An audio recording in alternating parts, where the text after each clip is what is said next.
দিনাজপুরে বাংলাদেশ জামায়াতে ইসলামী ঘোষিত 5 দফা দাবির বাস্তবায়নের দাবিতে বিক্ষোভ মিছিল ও সমাবেশ অনুষ্ঠিত হয়েছে।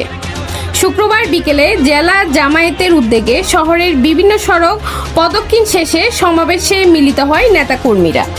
তাদের 5 দফা দাবির মধ্যে রয়েছে জুলাই জাতীয় সনদের ভিত্তিতে আগামী ফেব্রুয়ারিতে নির্বাচন আয়োজন, জাতীয় নির্বাচনে পিআর পদ্ধতি চালু, সুষ্ঠু নির্বাচনের জন্য লেভেল প্লেয়িং ফিল্ড নিশ্চিত করা, সরকারের জুলুম নির্যাতন ও দুর্নীতি বিচার এবং জাতীয় পার্টি ও 14 দলের কার্যক্রম নিষিদ্ধ ঘোষণা।